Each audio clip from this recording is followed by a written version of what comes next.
Does it ever feel like you're a marketing professional just speaking into the void? Well, with LinkedIn ads, you can know you're reaching the right decision makers. You can even target buyers by job title, industry, company, seniority, skills. Wait, did I say job title yet? Get started today and see how you can avoid the void and reach the right buyers with LinkedIn ads. We'll even give you a $100 credit on your next campaign. Get started at linkedin.com/results. Terms and conditions apply. Welcome to the Superhero Leadership Podcast, hosted by former CEO of Marvel Entertainment, Peter Cuneo. Listen as he explores outstanding leadership through the lens of successful superhero leaders. Here's your host, Peter Cuneo. Today's guest has spent his entire career not just leading, but redefining leadership in technology, in media, and in global business. Michael Fabiano is a highly accomplished executive.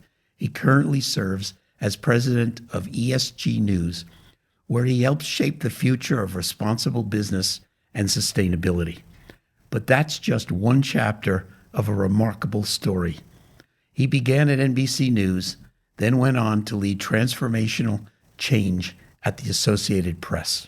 Most recently, he produced the Oscar-winning documentary, 20 Days in Mariupol. He has received Lifetime Achievement Awards from both Computer World and CIO Magazine. He was also honored with the Stevens Institute President's Medal for making a lasting impression to society. Michael, it's a pleasure to have you on our show today. Pleasure to be here. We talked a little bit in the intro about your background, but I'm going to add a little bit more. And here's why. I think perhaps of all the guests we've had, you have had the most diverse journey, if you will, in leadership. You've been in tech, you've been in media, you've been in social, you've been in communications, educational activities. And so I want to add a little bit more to your background for our audience, just to take a minute, because I think it's important. You're currently the president of ESG News. You have 300 million listeners, I guess, and you have readers and listeners, and you have 53,000 institutions connected to the news broadcast. You feed 189 separate networks globally. So you're out there. We'll get to some of these others as well, but I want to ask you to start about ESG. Many of our audience may not even know what ESG stands for, why you got involved, how it's going. ESG is all about the sustainability movement that's going on globally. The reason I got involved is because not a lot of networks are covering it. About $30 to $50 trillion have been committed worldwide to sustainability. And that's just such an enormous amount of money. It's a generational shift in thinking. If you look at Gen Z and Gen X and millennials, Gen Z doesn't really look at sustainability as a political issue more than something that they grew up with. They were trained K through 12 and higher ed. It's just fascinating to me to see companies really start to think about themselves more than just having a single bottom line, but having a double or triple bottom line. And so I feel like there wasn't enough being done to cover the industry. And so we cover sustainable business and finance worldwide. We're the number one source for sustainable finance news and business news worldwide. And we're really proud of the fact that we've sort of paved the way for this topic and for the stories to be told and to cover the regulatory environment, which is real. And if you run a multinational company, you need to be aware of which countries you have to be compliant in. So ESG, E is environmental, S is social, G is governmental. That's right. Governance. Environmental, social, governance, right. Yeah. Okay. So all the different trends that exist in those areas leading to sustainability and a better life for all human beings, I think, on the planet. That's right. The second area that I want to talk about is prior to ESG, you were with the Associated Press. You were president of the Americas for the Associated Press. So for our audience that are not familiar with the Associated Press, this is an organization that was formed something like 180 years ago and was really the source for many news stories, particularly for print media outlets. So newspapers in particular is probably where they started. So a particular newspaper, let's say in New York, doesn't have connections overseas. If there's global news that's important, they would get it from the Associated Press and so on. You were president there, and one of the things you did is create a lot of change. We often talk about change here. You started 5 new businesses, I think it is, for the Associated Press when you were there. And let's talk a little bit about leaders and change. We do say that this is, on this show, we do say that change is the leader's toughest job. Yeah. So you joined an organization that had been in place for 180 years. That's right. And the fact that you created 5 new businesses suggests that, that you had to certainly make some change. What was that like? How did you cope with resistance? And any specific stories you remember that illustrate your journey there? When I got to the AP, the culture there was largely focused on print. I mean, it was 3,000 folks who had grown up in print journalism. And, I come in as the broadcaster who's going to turn the business around. And so from a cultural perspective, it was thinking about the world differently and thinking about how everything's digital. Print, was in decline and has continued to decline. But I took over the broadcast team and very quickly also then took over the newspaper team, the radio team, which I changed the name to audio, and the commercial team. Now, all of these groups had operated a certain way for many, many years. And I wasn't there, to be clear, to fire anybody. That wasn't my remit. It was really to sort of retrain this group of really smart people. And honestly, AP was just wonderful to go to every day because the mission of the AP is to inform the world. And so it didn't feel like a job. And helping this group sort of transform how they went to market, how they dealt with customers, and taking them from very, very functionally focused to, we're going to create a workforce of problem solvers. And we're not going to go into our customers and say, well, what's your print problem? We're going to go in and say, what is your problem you're trying to solve for right now with news distribution, and listen and not try to sell them anything. So it was a much more consultative approach, and it was very different for this culture to adapt to that change. And I had to retrain folks, and I went through probably 5 different restructurings. And what I learned about change and transformation is you can't introduce too much. And so I really came up with this stepwise approach to transformation where we would do a certain amount of change, and then after 18 months, we would stop. We would pause, make sure we hadn't broken the organization, and then try to peek around the corner and see what was next. How did you work with people who were resistant to changes? One of the phrases I love best when I'm working in organizations is, we've always done it that way. I mean, to me, that's a calling card for, we got to change something here. So I heard a lot of that. Again, very well-intentioned, very smart people. But that to me is always a calling card for, well, let's try to do something, what can we do differently? We've always negotiated a certain way, or we've always talked to customers a certain way, or we've never visited this many customers before. I always look at those as opportunities to make things better. It reminds me of a lot of meetings with customers where the way we went about planning for the meeting was just fundamentally different. And so it was introducing concepts like pre-planning, pre-negotiation planning, putting numbers in spreadsheets and planning out what is our best outcome here, what are our top 3 outcomes. So this was new for the group because they really hadn't approached customer interactions this way and negotiating in this way. We'll be back in a moment with more of Superhero Leadership. Stay with us. 9 años pidiendo el Snack Wrap. Aquí tienes tu Snack Wrap. ¿Tú quieres un Snack Wrap? Toma tu Snack Wrap. ¿Tú también? Toma un Snack Wrap. Snack Wrap, Snack Wrap, Snack Wrap. Volvió el Snack Wrap. Ba-da-ba-ba-ba.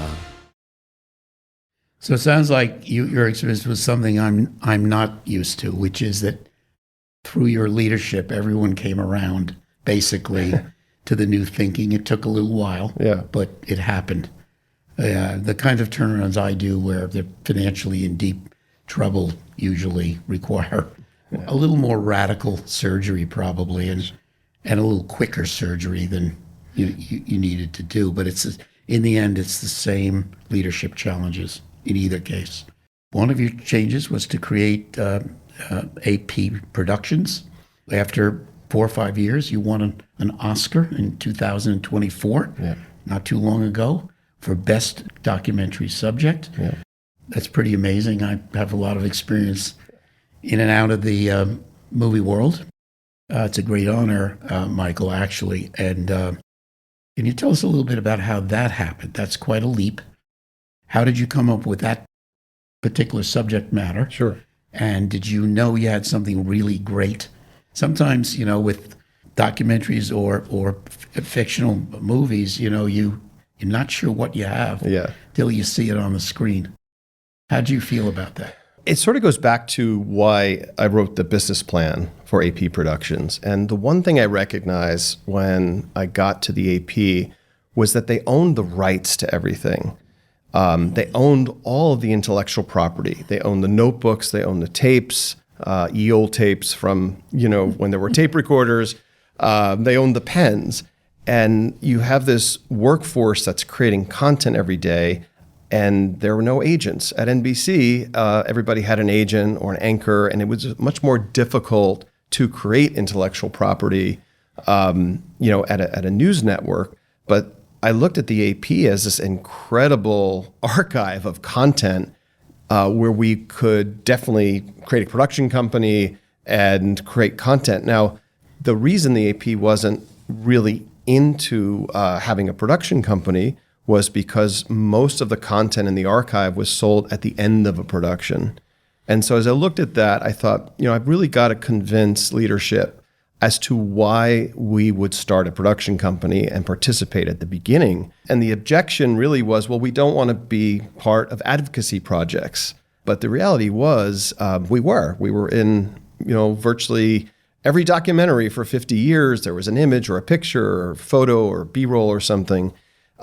So we're already in the credits. And if our mission is to inform the world, if we participate up front in the process, whether it's for entertainment or if it's production, we can kind of help inform the world better. And so the business plan was all about following the mission, tying the mission to AP Productions. I had worked with Peacock Productions when I was at NBC, so I had a sense, of how to do this and how we would start building trust with the community as well. The idea was to start a production company using partners and participate in the revenue upstream at the beginning of the process, and also participate in the production at some level. And I think the one thing that was interesting is the very first project that I worked on, there was this big discussion about credits. And we didn't care about credits. And that was also really important for us as a negotiating point, because that was important to everybody else. And Hollywood credits are interesting because they're important to some. For us, it wasn't as big of a deal as to sort of participate in the process. So that was sort of helpful for us because people wanted to work with us. So this was outside of my day job of running the Americas business. So starting this was just something I just knew we were going to have some successes. I wasn't sure if we were going to win awards right away or anything like that, but I knew we had incredible content. So I started the green light process. We got hold of the mandate documents from Netflix, and we started to sort of get in the flow of, what was being produced at the time. And, we started to win some awards. The first project was about liberation heroes, and it very quickly won a few awards. COVID came, we did a Fauci documentary.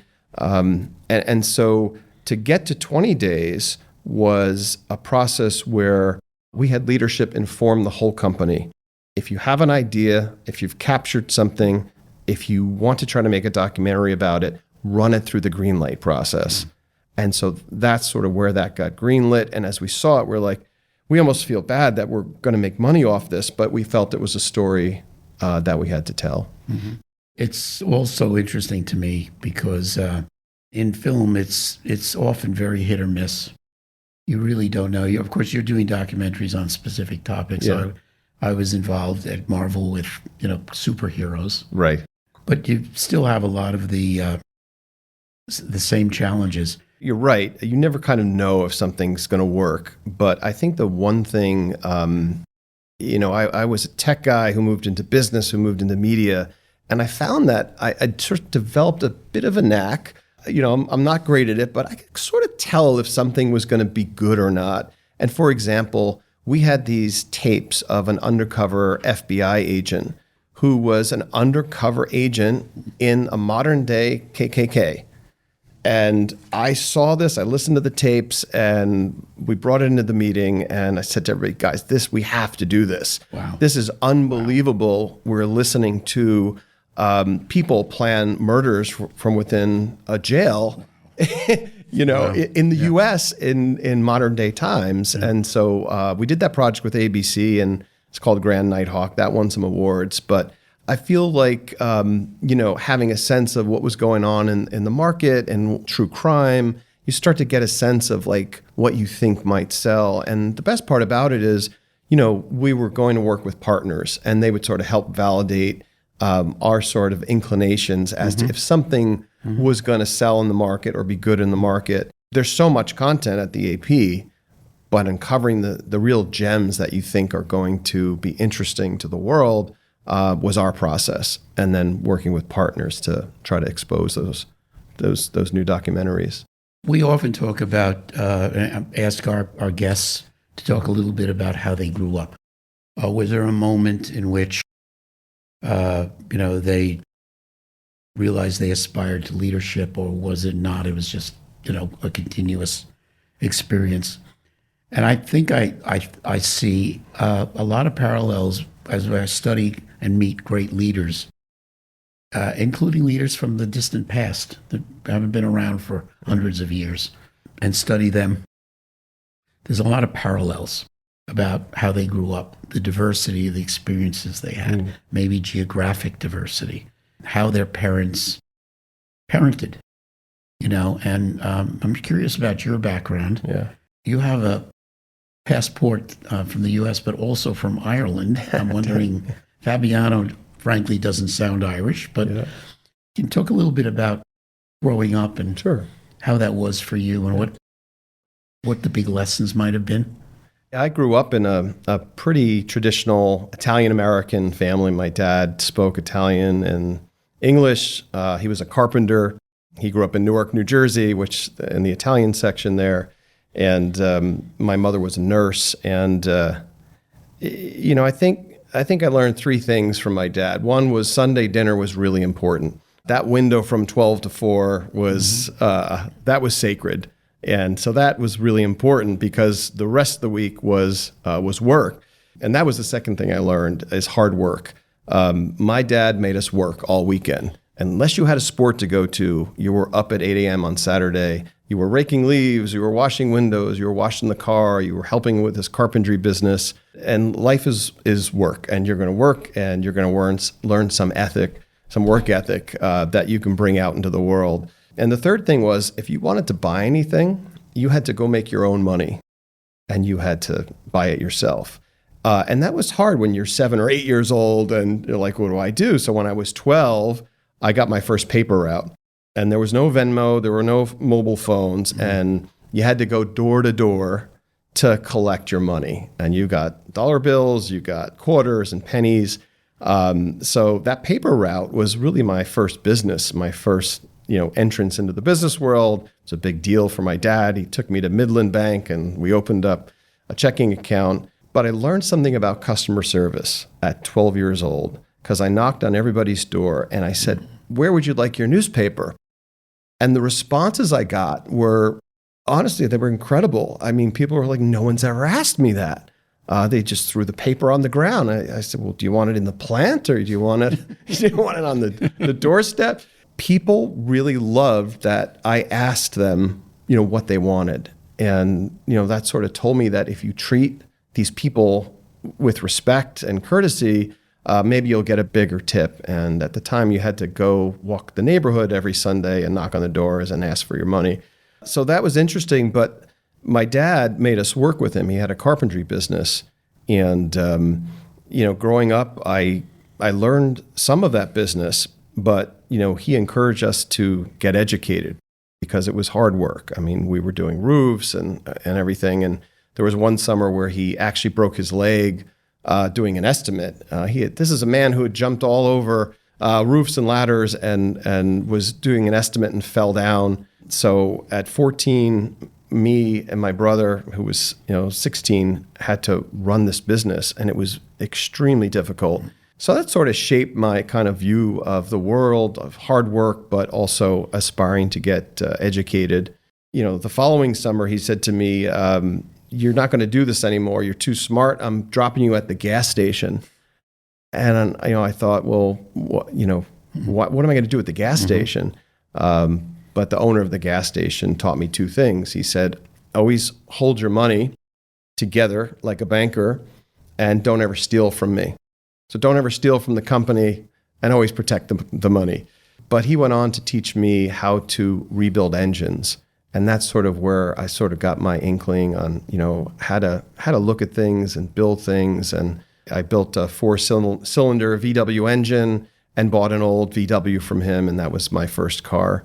But that's sort of, it was a moment for me that summer that I rebuilt that car from scratch, and it got me interested in really how things work and innovation and how to make things better. And the car ran faster than a brand new car because we over-engineered it. So it was a bit dangerous, but it was fast, and it was something I built. It really does sound, though, like you were thrown into different environments or different challenges in life. You learned to be, sure sounds like independent, an independent thinker, as well as depend on yourself. Right. And that was part of the culture, if you will, of your family. Did you have any siblings? Oh, you had an older brother. Older brother and an older sister. Okay. And we all worked all weekend. Right. I understand.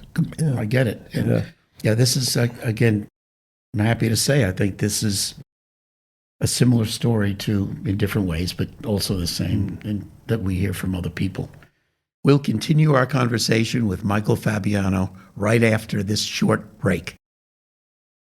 With a major selection of the looks your kiddos love, starting at just $4 in the Walmart app, a new school year means a stylish new them. Who knew? Find skater skirts and Crocs that say, "I'm casual but cool." Sparkly sneakers that say, "It's my classroom, you're just learning in it." And preppy polos that say, "I'm the teacher's pet," even if they're mommy's menace at home. Find their favorite styles starting at just $4 in the app. The Walmart you thought you knew is now new. And you went from, let's say, a middle-class family, hardworking family, blue collar, yet you went to Stevens Institute of Technology in New Jersey and did well. You've won awards from them. You also have a master's degree from Columbia, the Ivy League. Oh, and you also have a master's in journalism from Harvard. I'm pretty sure you got an award some years ago from Harvard about best young up-and-coming executive or something like that. Emerging leader. Emerging leader from Harvard. Yeah. So you went from this hardworking middle-class family in New Jersey to getting awards from Harvard and, of course, your career. How are you able to get through the education, these really great education, and still have the career that you've had? Stevens Institute of Technology was the first fully networked dormitory in the U.S., and that was their thing at the time. And I just thought that was really neat. You had to buy a computer. We couldn't afford a computer. So it was a way for me to get a computer and get access to this new thing called the internet. And it was amazing because there was a computer in every room. And at the time, nobody had that. No other college campus had that. And so that was a really interesting and attractive thing for me. I got interested in mechanical engineering, probably because of the car experience that I had, but I also got interested in computer science engineering. So, fast forward, I got to the end of, my educational process, and I had worked over a summer at Stevens and gotten ahead in some classes. And I thought that I was going to graduate early. I was like, I can get through college in 3 years. But I got a call from the dean, and I went up to his office, and he said, we have this new humanities department, and because you're ahead, you can get a Bachelor of Arts too. And I said, well, is that a second piece of paper? And he said, yes, it's a whole second piece of paper. And I said, well, I can't afford that. And I almost walked out, and he said, well, no, because no one's done it yet. We're going to offer it to you, and you won't have to pay for it. So you'll sort of be like the trial class. So I was the 8th person at Stevens to get an engineering degree and a Bachelor of Arts. And it was really important, though, because there was only one job senior year at Anderson Consulting, which became Accenture. And I got that job. And the interviewer told me, I'll never forget it, they said, you're sort of the engineer who can communicate. And I said, well, yeah, that's great. And it got me that job. And it was a coveted job, but it moved me into really computer science engineering.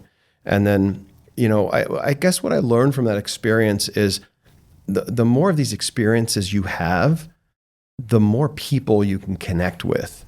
I wasn't necessarily planning on getting an MBA, but I started to work with a lot of people in strategy at Ascendant Financial, and they had a whole different lingo.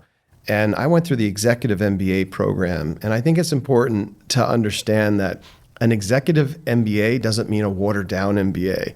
You're going to school while you're working and taking the full load. So, I look at candidates who went through these kinds of programs. These are people who are hard workers. But that introduced me to, a whole nother skill set. And that's how I got the job at NBC. Michael, you strike me, though, and we've known each other a little bit for a while, but we haven't been best of friends. But what I'm hearing and learning about you is a couple of things. First, you are not afraid to be first at trying something. That actually, rather than being afraid, you were attracted to that situation, a new situation, breakthrough, never been done before. That's what I keep hearing about your life. You did all these never been done befores. You weren't afraid. Yeah. One of the things I like to talk about when we talk about leadership is that I feel very strongly there's a difference between managing and leading.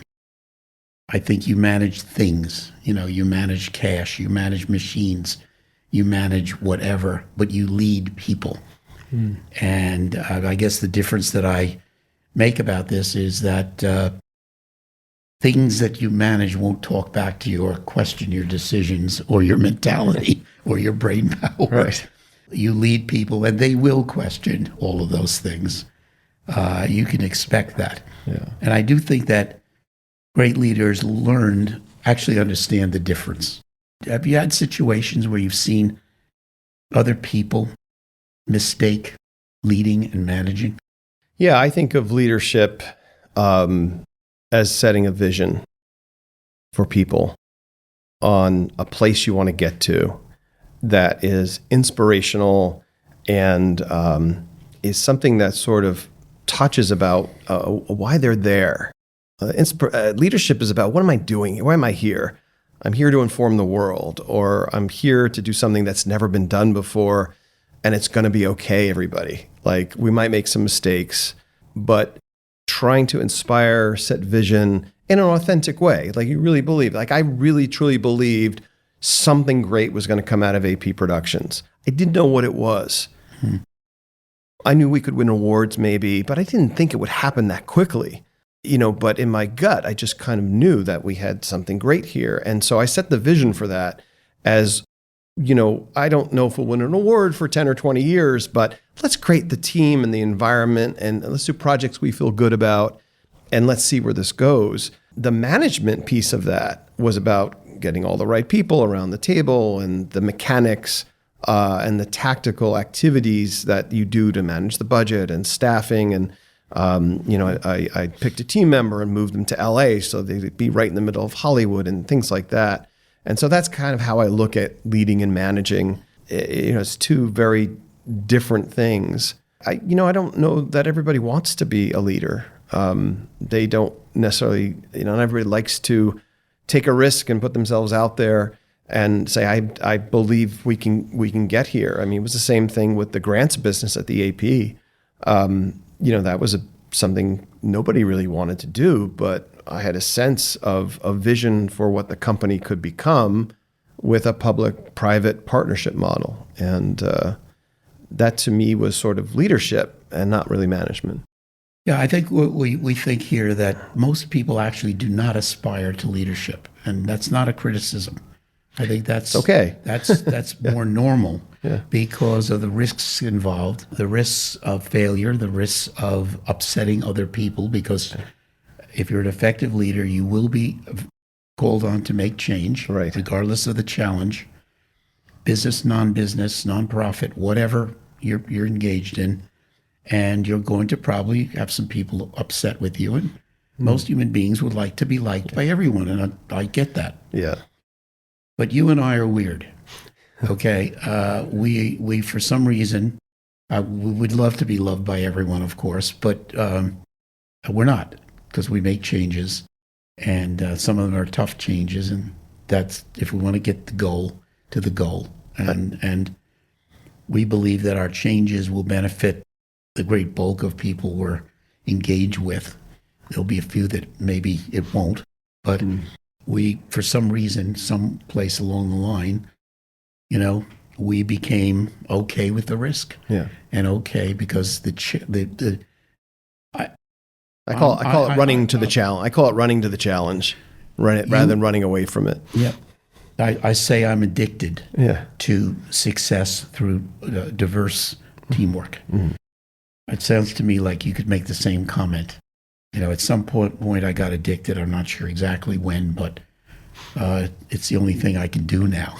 I think change is just so tough for people. And like you said, it's not a criticism. It's just partly human nature to get comfortable with the situation. And also the tone is set at the top in organizations. If an organization is truly ready for change and ready to have, and a lot of organizations just aren't, and people are right to be concerned about not making waves if the environment isn't set up for them. Yep. So I think the environment's important, but even still, it's tough for people. I think about a customer visit I went to, and somebody said to me, well, this isn't the way we've always done it. I'm like, well, we have to go. This customer's paying money. We have to go to them and find out if they're using all our products and services. And somebody said to me, well, no, we don't want to know. We just want them to keep paying. I said, well, we can't do that. And in fact, that particular customer was so aware of what I was trying to do that they said in the middle of the meeting, listen, everybody, we're not canceling the budget. We want to use all of your products and services in the right spots in the organization. Mm-hmm. And I said, thank you for saying that. We earned a lot of points going in there and saying, we don't know if you're using all our products and services, but if you're not, that's not good for us and that's not good for you. Mm-hmm. These are challenging positions to be in. And a lot of folks, if they're not given the opening, they're not going to put themselves out there. Mm-hmm. We've got more leadership lessons from my guest, Michael Fabiano, after this break. This episode is brought to you by Nespresso Virtuo Coffee Machines. Ready to enjoy the bold flavors of barista-quality Nespresso iced coffee at home? Simply fill a glass with ice and press the brew button on your Virtuo Pop machine to enjoy rich double espressos roasted to stand up even when chilled. Refreshingly bold iced coffee. Refreshingly easy to make at home. Visit Nespresso.com to shop now. What advice would you have for people listening, whether they aspire to leadership or not? Have you got a couple of nuggets, so to speak, that you think you've learned that you'd like to pass on? I think right now, the world is moving at such an accelerated pace. It's faster than we've ever seen in business and technology and education and all different areas of our society. That flexibility and change we can't talk about it enough. And just getting comfortable with this ever-changing environment And I think, why that's important, it's important where you spend your time and how much time you spend on things and how you think about the world and your environment. And so it's easy to say, everybody be flexible and be comfortable with change. But no, you really do have to be comfortable with an environment. Right now, artificial intelligence is disrupting everything, right? Everybody knows it. Everybody's aware of it. There's new jobs, new positions. It's already disrupted virtually every company on the planet. That's going to continue. I mean, this is sort of another new wave of technological innovation that is going to change everything we do. And we spent the 80s in business process improvement, the 90s too, and I led the Six Sigma team at GE for a while when I was at NBC. And so we went through cycles and cycles of business process reengineering. Now all of that stuff is getting disrupted. So I would say to anybody who's new in the workforce is start to really understand, the level of change that's going on in your environment, whether you're in education, whether you're in a private company, a public company. It's Moore's law, right? Like it's nothing like we've ever seen before. And I thought I was okay and comfortable with change, but again, we've never seen anything like this. So people just have to be really aware that this is going on. And what's going to happen is it's going to disrupt your world every 18 months, every year. It's just going to continue. And so what do you have to do? You have to retool yourselves. I mean, that's why I went to get an MBA. I wanted to retool myself. It's why a few years later, I went to Harvard and got a degree in journalism and intellectual property because I saw everything moving to the internet. And I was like, we're in a world of intellectual property now. Everything has value. Virtual things have value now. That didn't exist when I started in the workforce. And so I retooled myself again, a second time. And I'm thinking about doing it again because of the world of artificial intelligence. So people have to keep up. They have to find ways to get training. And there's plenty of platforms now to get retooled. I look back when my career started many moons ago, and you basically did a long-range plan for a business once a year, and you updated it a year later. Yeah. And it was a 5-year plan, and things changed very slowly. Yeah. Fast forward to today, of course, you can't even do a long-range plan, really. Yeah. Because it'll change in a day, in a week, in a month. And so the business today is you're in effect looking at your strategies, your tactics, your product, just about every day. Yeah. And you're getting, the information flow is part of the issue. There's so much information now available immediately, just basically instantly to leaders. And it can change your point of view, on a particular situation. Or back and forth. So technology has played a big part, and I think that overall change as well. The world is very different, and I think our leaders of the future, to your point, have to be prepared for constant change. Yeah, I worked on those long-range plans at Sendon and at NBC, and then things changed. And what I brought to the AP was a 1-year plan, and they had never done that before. So the strategy's a good thing if it's just the right amount for many organizations. And you can get your team from walking the halls saying, I'm not sure how what I do relates to the mission of the company or the strategy. It's not that hard to do, but like you said, you used to do these long-range plans. So now you've got to make them shorter and smaller duration, but they are really helpful to get people at least knowing why they're engaged on a daily basis. Sure. Communications are even more important. Back then again, the CEO of a big company might do one speech a year at the annual meeting.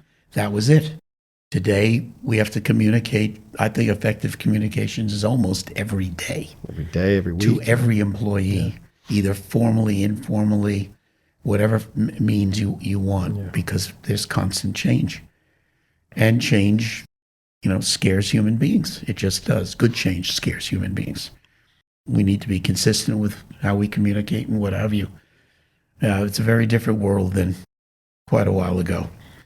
I introduced a pretty big change to the business of the AP by introducing this idea of taking in foundation money into the business. And the AP had never really thought about that as part of its business model. And the world was changing very fast. Newspapers were going out of business. The news industry, the media industry was changing. And introducing this idea of something that could be new and different, but necessary to keep the business running, and might sort of change the way we look at how information is produced with a partner and not just purely independently, was a big change for the company. Yeah, I agree. I think leaders today that have to also encourage their organizations to a part of the culture is no idea is not worth thinking about, at least. Yeah. Some ideas maybe at immediate glance, are probably not very good, but you want to have an organization that's not afraid to bring everything forward. Yeah. Because there's so much change and you have to innovate, practically every day. So I like this new idea of the anything goes session where you have it once a month, and as high a level as you can get on the phone, and any idea is welcome. Yes. Because like you said, it's happening so quickly and you could pivot in a day on a strategy that you have. So that's another thing that we did too. I used to always worry as a CEO, and a turnaround in particularly, but in general, just what I didn't know. Right. If there were problems, I wanted to know them. I wanted to that the team would fix them. It was the things that were happening that I just didn't know. And you know what? Now there's new things happening practically every day for every business. Right. And there can be chaos. So I have a view on that, because we talk a lot about psychological safety these days. I think it's a real thing in the sense that a lot of employees are afraid to bring things up. Yes. If they feel like it's either not going to get listened to, or they've been told, we don't want any more new ideas, right? Yeah. But you really want to create the environment where people do bring even the smallest idea that can improve the operation. But I think the only way you do that is by creating that tone. It's all part of the culture, the new culture, if you will. And you prove it by sitting in the meetings and listening to everybody's comments and not demeaning any of the ideas, even if some are pretty crazy. Yeah. That happens. It's okay. It's worth your time. Right. You're not only looking for good ideas, but you're also communicating effectively to the organization that you, and therefore the organization, will be very interested in creative new ideas, no matter how far out there they might seem. And the word gets around after a few sessions that, oh, wait a minute, our new leader really means what he or she says.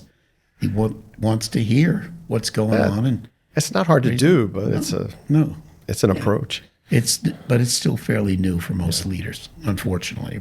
And poor leaders never get it, frankly. I put together a monthly transparency meeting. Now, this had never been done before, and nobody knew what the numbers were. Nobody knew, everybody had their own personal objectives. The monthly transparency meeting started off really long, right? The first one was 2 hours. The next one was 2 hours. And then eventually people got kind of, I don't want to say bored, but they kind of got to know, and the meetings got shorter and shorter and shorter. And sort of what I took away from that is that a boring sort of group is okay, because that means they know what's going on. They know if there's been a change in direction, they know what the numbers are, and they know what the goal is. And those transparency meetings should be kind of boring, because it means that everybody knows what's going on. And, no one had ever done it before. And so I learned a lot from that about, just setting that kind of tone of, here's the monthly meeting, here's what's going on, here's what's changed. And there should be a lot of repetition, because if there's a lot of repetition, it means that leadership is, has a direction, they're moving in that direction. And if there's any changes, everybody knows about it. Yeah. Michael, it's been great. Thank you so much for coming on. Really appreciate your candid nature. And again, the hard to find people who are not afraid to try new things, go over the horizon, not knowing even what is over the horizon. That's right. And I want to thank you so much for coming on. Thank you. Really, really appreciate it, and good luck to you. Been a pleasure. Thanks. Okay. That's it for this episode of Superhero Leadership. I want to thank Michael Fabiano for sharing his life journey and invaluable leadership lessons with us. I hope you'll join me again next time. Until then, stay focused, stay driven, and keep leading like a superhero with purpose, passion, and integrity. I'm Peter Cuneo.